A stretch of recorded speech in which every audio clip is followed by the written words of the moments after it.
বিপদ দিয়ে আপনাকে অ্যালার্ম করা হয় আল্লাহর পক্ষ থেকে। আপনি চলতে পথে হোঁচট খান, আল্লাহ আপনাকে অ্যালার্ম দেন, ফিরে আসো। চলছেন বিপথে, আল্লাহ পাকে অ্যালার্ম দেন, ফিরে আসো। আল্লাহ পাকের পক্ষ থেকে কিন্তু এগুলো আসে। আল্লাহ পাক আদম এবং হাওয়া আলাইহিস সালাম এবং আদম সন্তান সবাইকেই সৃষ্টি করেছেন। উদ্দেশ্য হচ্ছে আল্লাহ পাক আমাদেরকে জান্নাত দিতে চান। আল্লাহ পাক চান যে আমরা যেন জান্নাতে যাই। যদি আমরা জান্নাতে যেতে না পারি পরকালে, একটা কারণে যেতে পারবো না, অনলি একটা কারণ, সেটা হলো আমাদের নিজের দোষে। একটা কারণ, যারা জাহান্নামে যাবে মানুষ এবং জিনদের মধ্যে, নিঃসন্দেহে মহাবিশ্বে তারা ছাড়া জাহান্নামে যাওয়ার উপযুক্ত কেউ ছিল না। ও জাহান্নামে যাওয়ার উপযুক্ত ছিল বলেই আল্লাহ পাক তাকে জাহান্নামে পাঠাবেন। আর যারাই জান্নাতে যাবে প্রত্যেকেই শুধু আমলের বদৌলতে যাবে না, বরং আল্লাহ পাকের রহমতেই যাবে। কেউই তার আমল দিয়ে জান্নাতে যেতে পারবে না। নবী সাল্লাল্লাহু আলাইহি ওয়াসাল্লাম এমন ভাষ্য বলছেন, ইল্লা আনা, আমিও না, ইল্লা বিরহমাতিল্লাহ, আমিও নয়, তবে আল্লাহ পাকের দয়া আমাকে ঘিরে ধরবে। আল্লাহ পাকের রহমত যাদের উপরে বর্ষিত হবে তারাই জান্নাতে যাবে ইনশাআল্লাহ। কে আমল দিয়ে যেতে পারবে না। যত আমলই করি বলা যাবে না এই আমলের বদৌলতে জান্নাতে যেতে পারবো। আল্লাহ পাক দয়া না করলে হবে না। আল্লাহ পাক চান যে আদম সন্তান যেন জান্নাতেই যায়।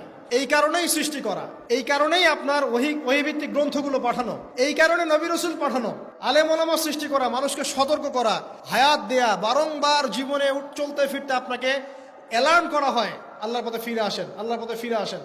অ্যালার্ম করা হয় না? বিপদ দিয়ে আপনাকে অ্যালার্ম করা হয় আল্লাহর পক্ষ থেকে।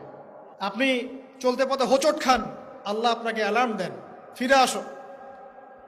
চলছেন বিপথে, আল্লাহ পাকে অ্যালার্ম দেন, ফিরে আসো। আল্লাহ পাকের পক্ষ থেকে কিন্তু এগুলো আসে। অদ্ভুত একটা হাদিস বললাম, অদ্ভুত বলতে বলছি অ্যামেজিং হাদিস, যে একজন সাহাবী বলছেন, সালমান রাদিয়াল্লাহু আনহু, তিনি বলছেন যে যখন মুমিনের উপর বিপদ আপদ বালা মুসিবত আসে, তখন মুমিনের এই বিপদ আপদ বালা মুসিবত রোগ শোকের বদৌলতে আল্লাহ পাক তার গুনাহগুলোকে মাফ করে দেন এবং তার মর্যাদাকে বাড়িয়ে দেন, এবং সে আল্লাহর দিকে ফিরে আসার অনুশোচনা করার সুযোগ পায়। আর যখন কাফের মুশরিক বা ফাসিক মানুষকে এইসব রোগ ব্যাধি বিপদ আপদ বালা মুসিবত ঘিরে ধরে, তার দৃষ্টান্ত সেই উটের ন্যায় যে উটটাকে তার মালিক বেঁধে রেখেছে, এরপর ছেড়ে দিয়েছে। সে উটটা বুঝতেও পারলো না কেন তার মালিক তাকে বেঁধে রাখলো আর কেনই বা তাকে ছেড়ে দিল। কথাটা কি বুঝতে পারছেন?